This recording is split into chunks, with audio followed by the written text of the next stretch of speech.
Welcome to The Daily Dish with Leanne Ely. This is a show about you, your life, and the vibrancy you want. Join us for daily motivation, wise women's tips, and more as we collectively gather together and move the needle in our lives, heart, mind, body, and soul. Now, here is your host, Leanne Ely, and The Daily Dish.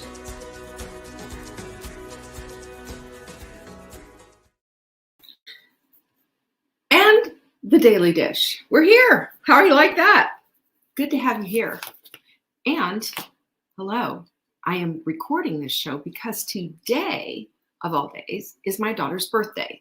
I am taking her out to lunch and we're just going to have a little girl time. And so while you are watching the show, I'm going to be giggling with my daughter at a local restaurant here in Brevard. So there you go. Isn't it so fun to have daughters? I love Caroline. It's so much fun to have a grown daughter with a similar sense of humor and interests and all of that. She is 32 today. How did that happen? It's just yesterday. It feels like it. Anyway, so this is a recording. However, I do have a good show for you today. I hope that you'll find it as, let's say, cathartic as I found in writing it all out. So let's go with it, shall we? Our quote of the week is long-term consistency beats short-term intensity. Isn't that the truth? Isn't that the truth? Consistent was my word of the year last year, and this year is unstoppable. I think you put the two together and, I will be a force to be reckoned with. That's how I'm looking at it anyway. So we also have our supplement of the week, which is not supplement, it is supplements, because these are, don't have them all lined up for you, but these are the core four of nutrients every single woman needs. We're talking about CalMag for your bone integrity and CoQ10 for your heart.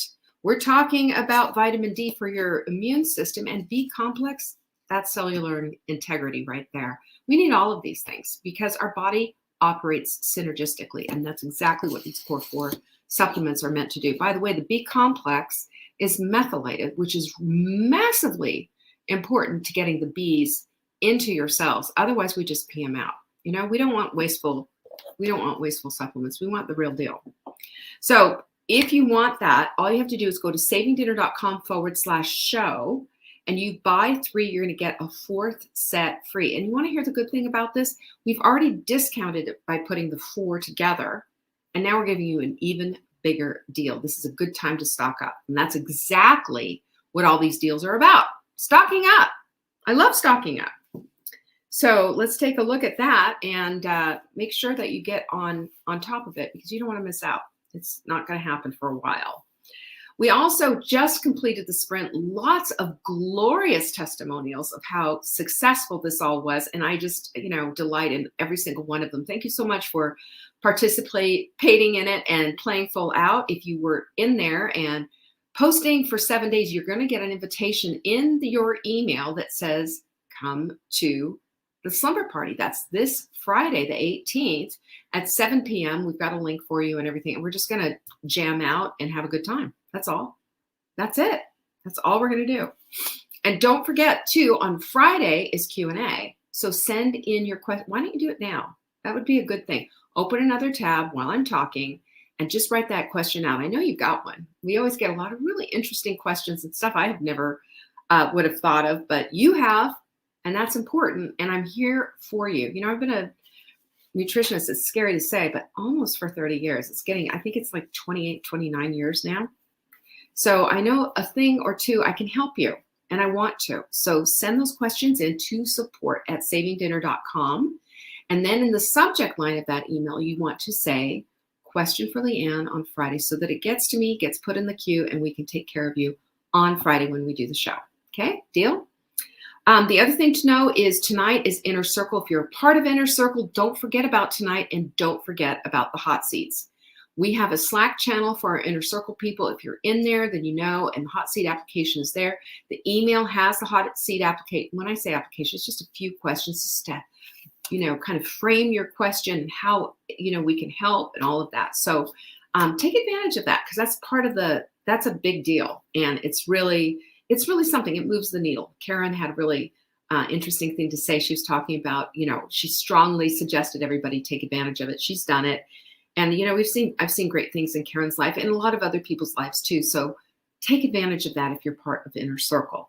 And by the way, you can get on the wait list for the next one. I don't know when it will be or if it will even be this year, but it's savingdinner.com/circle, just so you can find out a little bit about it and if you want to be a part of it.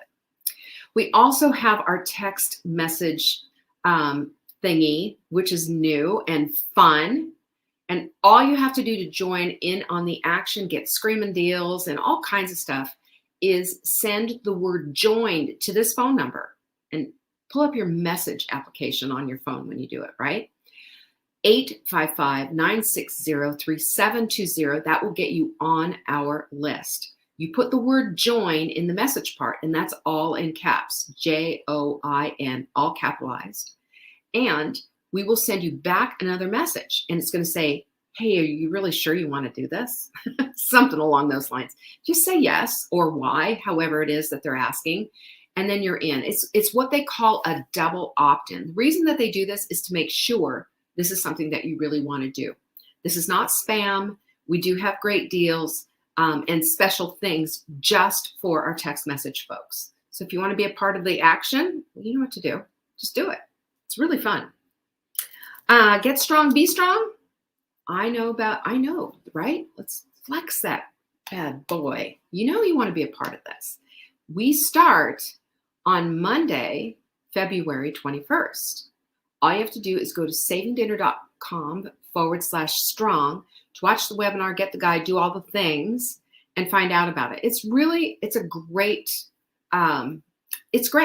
It's fantastic. And this whole workout that's there is to help you incrementally build your strength using your body weight and some bands. Inexpensive, easy peasy. And no, this is not my workout. This is a workout that I asked a personal trainer to do for me so that it was done right. I know how to work out and all of that, and I could tell you a few things, but I'm not a certified personal trainer. But the guy who did it is. Okay? So there you go. And I believe that is everything that I have to tell you about. I'm pretty sure. Look at me, just banging through all that stuff. So this week we're talking all about letting go. And letting go is such a big deal. And really, can we just say that it's sort of a broad net for all sorts of stuff?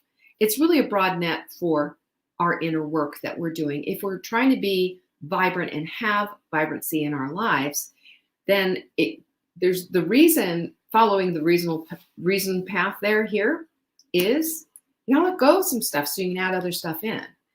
And sometimes we have a real struggle with letting go, persons, places, things, whatever.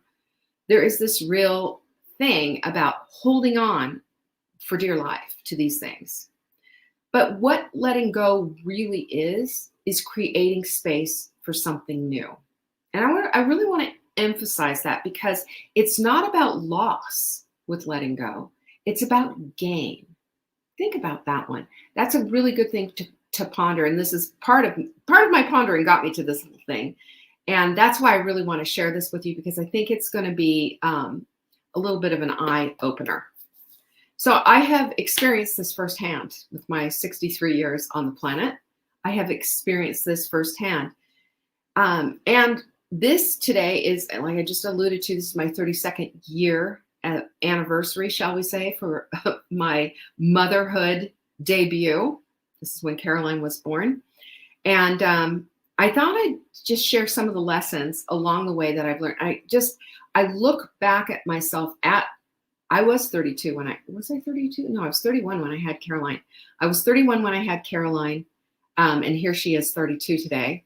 And there were lessons that I learned along the way, and things, the fear factor that I had at 31 years old compared to where I am today is just so different. The fear fence at 31 was huge and overwhelming and basically looked like, a prison camp. And the fear fence that I hold in my life right now today is just this wobbly old sad fence that I just kind of chuckle at a little bit and don't give a whole lot of credibility to. And this is my philosophy and my theory is that nobody can live a fearless life. We all have some kind of fear. It's just that the fear shrinks down to fit into our lives in the way that we choose to shrink the fear down. That's how I figure that whole part of it out. And it works for me, and try that on. It might work for you, and it might make your fear just a little less overwhelming. So I have seven different things for you that I think will help you to create the space and help you to shrink down your own fear and help you to see that letting go is not the end of the world, but letting go is indeed creating the space that you need in your life. Okay. The first one is the biggest part. It's that letting go does create the space. It creates space for the next thing, even in the most difficult and awful of situations. When I lost my mother in 2016, it was the end of my mother's life. And it was the end of an era where I had a mother on this earth. Everybody, if you've lived long enough on earth, everybody's lost somebody that they love. But it also created the space for Mark and I to move on and to move to Colorado and begin our lives together.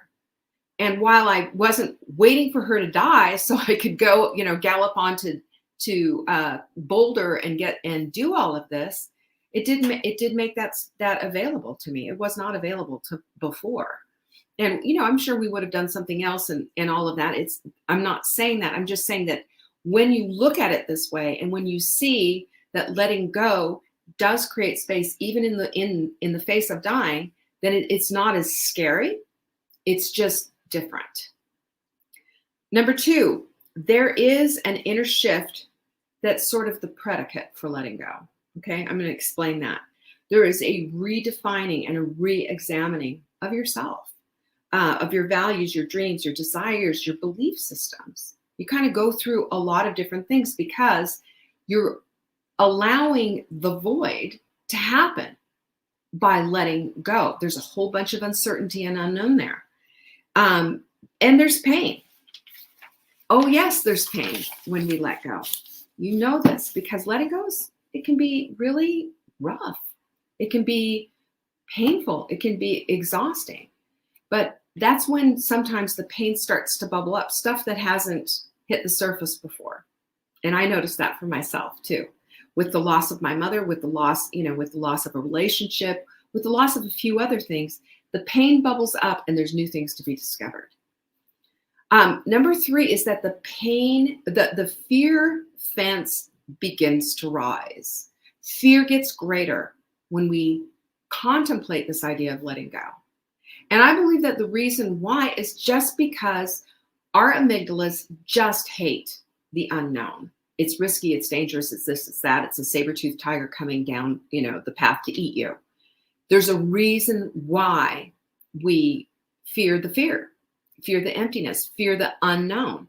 It's just part of our makeup. It's who we are.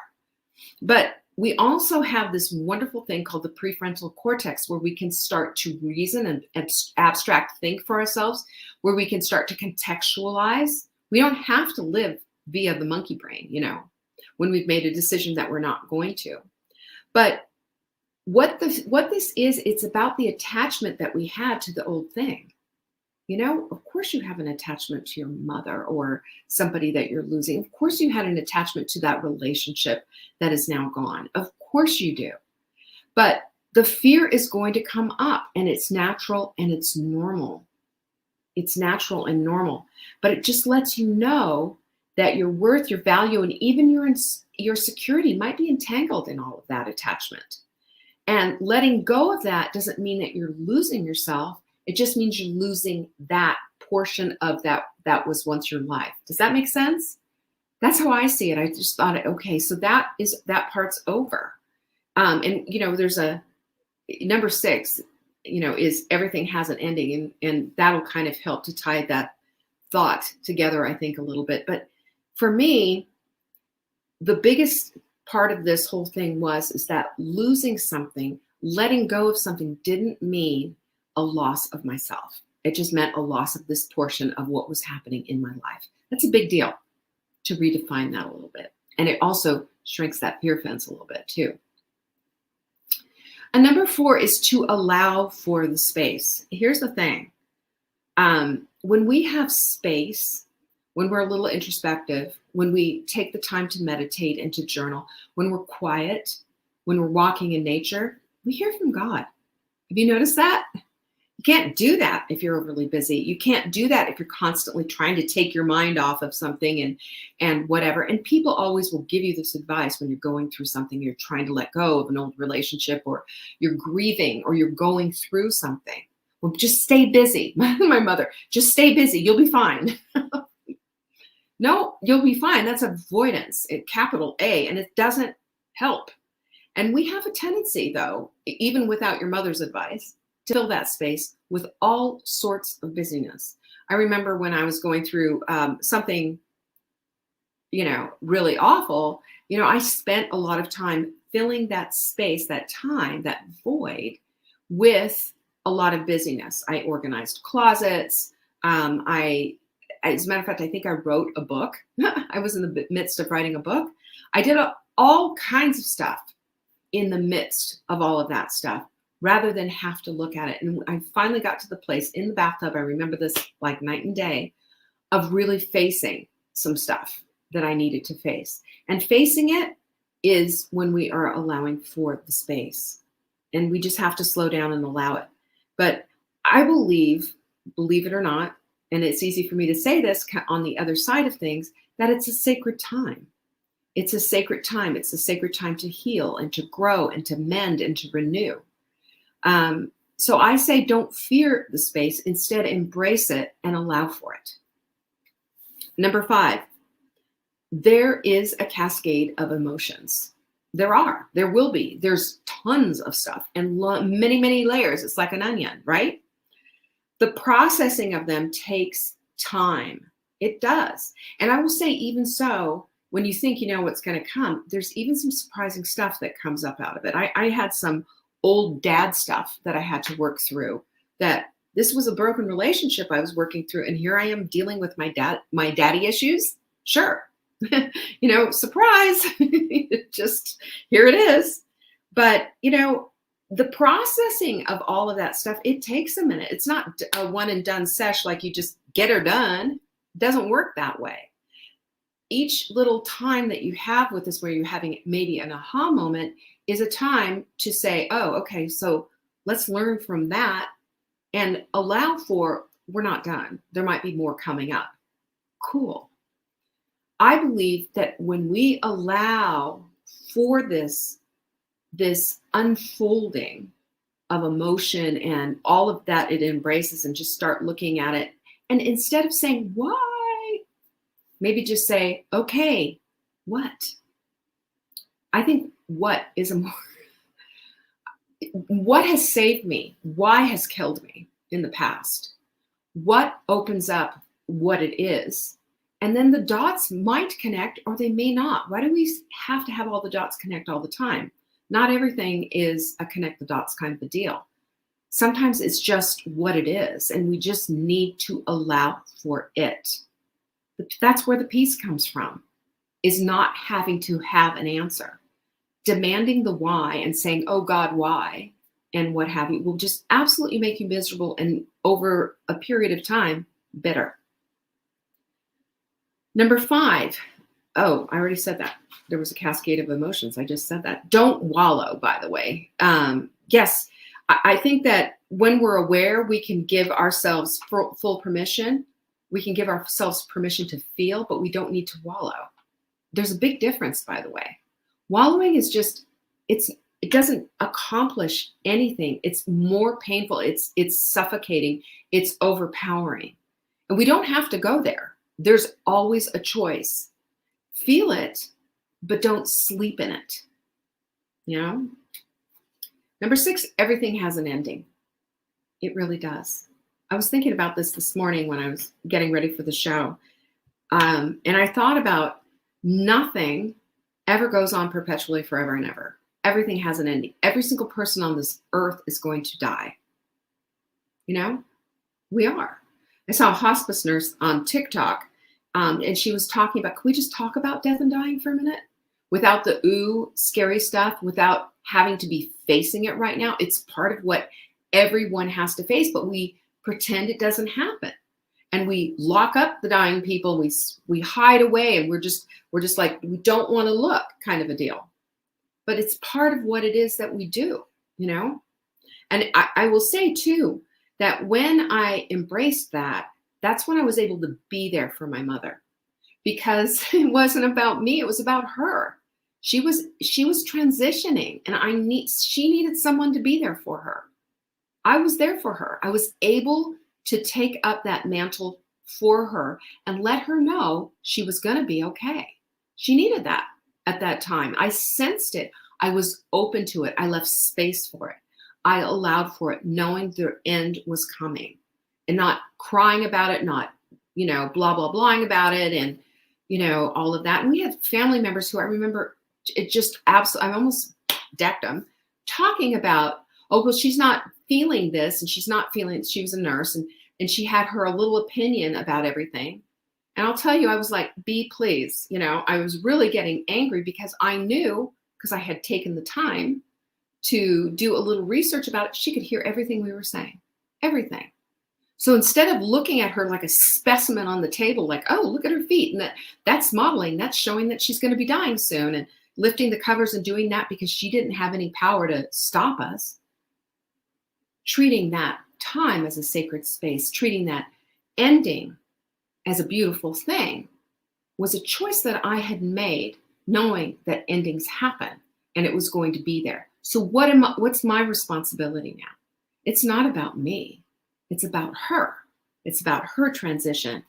So this is the energy of letting go was transferred into energy to allow for her to let go, so that I could be there for her. And it was a beautiful experience that I'll never forget as long as I live, And I know that connected us heart to heart.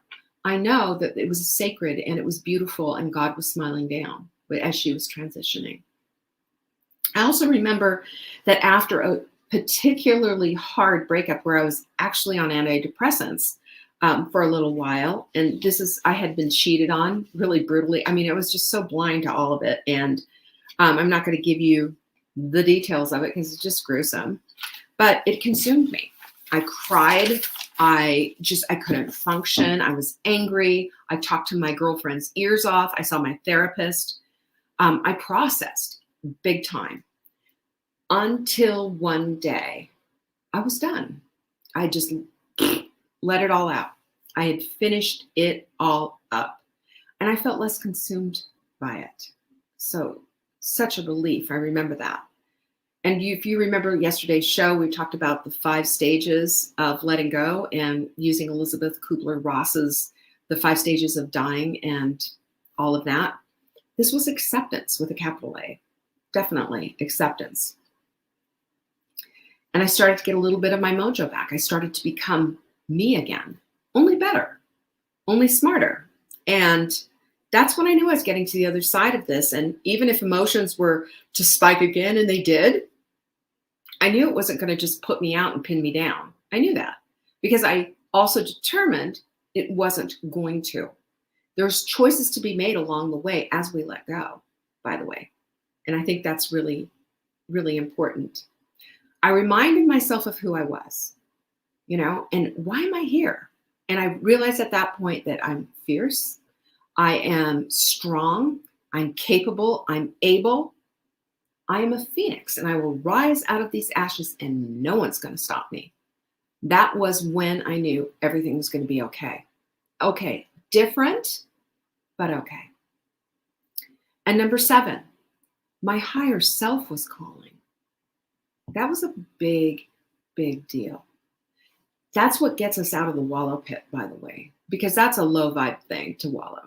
Super low vibe. And I'm not saying that there isn't a time where you don't. I mean, can you imagine, when at these things of loss and everything, I'm not saying that we don't ever wallow or what have you, but we don't choose to stay in the place of wallowing, because it's not going to help.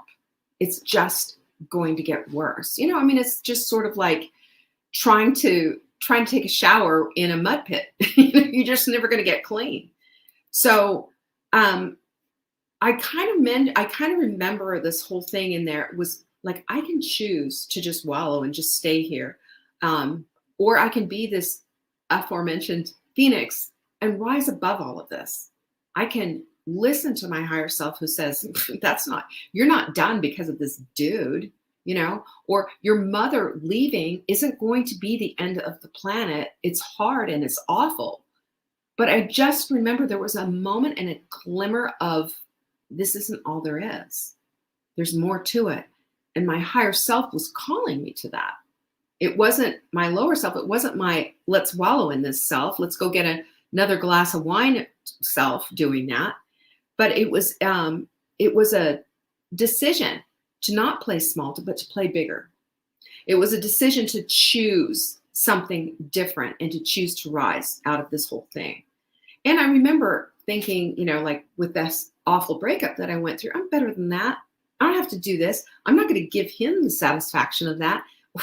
This doofus, you know, there's going to come a day he's really going to regret it. He's going to come running back and he's going to say, oh, please, I made the biggest mistake. And do you know it did happen? And I was able to say, nope, sorry. Oh, really? You'll be okay. Bye-bye. See ya. Don't let the door hit you on the way out. Very simply, I learned by letting go, I wasn't being punished. I wasn't having something taken away, but I was able to be brought into a new place. It was a discovery. Letting go allowed for the discovery of the new stuff. You know, and things shift and change all the time. Your children grow up, they leave the nest. I've had friends before who just absolutely were consumed with the fact that their kids grew up. Well, what a complete waste of time. Why don't you start, you know, celebrating your child's independence and love that, you know, or, you know, I mean, it goes on, or the end of a job or the end of whatever. There is opportunity on the other side of it. Look for it. It's up to you to look for it. So I love that I was brought to a new place, a new level, and it was in the midst of all that pain, all that uncertainty, that I was able to heal some old stuff, really old stuff, because I longed for it. I said, okay, bring it. Let's do it. And I'll tell you, that brought me to a really good and amazing place. It brought me a new sense of worth, of who I was. I realized at that point I was enough. And there was nothing wrong with me. You know, this is through the breakup thing. But that there was someone better for me out there, if that was going to be the route that I went, you know. But fear is amplified by the unknown. We know that. It's amplified by the unknown and the uncertainty. And we try so hard to understand. And we ask why a lot. And that, I think, is natural. But I think the what is way more important. I already said this, I know, but it's worth saying again. The what do I need to learn from this? What's there for me? Because I don't believe anything comes into our path unless there is a good opportunity to learn something new. So what if we allowed instead for all of the old stuff to bubble up? What if we did? We allowed for it. To be processed. What if in all the midst of it, we declared that we were available to the next level? Now, that's a conscious decision that we make when we do this. Creating an open heart instead of shutting it all down. I could have said all men are douchebags and I'm done and that's it and no more, you know? Or I could have said, I've had too much pain and I've had too much this and I've had too much that. Just get me some cats, you know? And that's it. Never again. I'm not going to love again. But these are the decisions that we make in the process of letting go, whether we realize it or not. And my invitation to you is to be present in the place of the things that you're letting go and process them one by one as they come up. And if you feel overwhelmed, if you feel like it's just like hard to breathe and you're having panic attacks, go get the help that you need. Get some antidepressants if you need to. Do whatever it is that you need to do. But process it all. It's painful. It's necessary, unfortunately. But your life and my life, I'm just going to say, they're magical. Magical. Because we're here on purpose and for purpose. You ever hear me say that? So I don't know about you, but I'm available for my purpose. And I can't be available for my purpose if I decide that I'm just going to wallow, if I'm going to not let go. If I let go, and if God forbid something horrible should happen today or tomorrow or something, letting go of that always means that you have the ability and the opportunity and the space to create something new. And that, my friends, is where the magic is. Believe it or not. Alrighty, there you go. There's my stuff for the day. Who knows tomorrow what tomorrow will bring? It's Wise Women's Wednesday tomorrow, after all. So I do hope you're going to join us. Oh, by the way, I never even said this. You need to save the date. March 3rd and March 4th, we are doing the Casino Royale. Oh, yes. There is a magic wheel involved. There's going to be fun. There's going to be games. There's going to be giveaways, grand prizes. You've seen it. We're going to do it again. March 3rd and 4th, 1 o'clock, and both days, same time right here on this same channel, p.m. Eastern, and 7 p.m. that night. You're going to want outfits. I'm going to be dressing up, man. I'm going to have feathers. Everything. It's going to be a blast. Mark your calendar, savingdinner.com/casino. Yeah, you'll have to sign up for it for the 7 p.m. slots for sure. You'll have to, so we can get you in the door. And you're going to want to mark your calendar to make sure that you show up. It is going to be epic. Peace be with you. I will see you tomorrow for Wise Women's Wednesday. Bye-bye.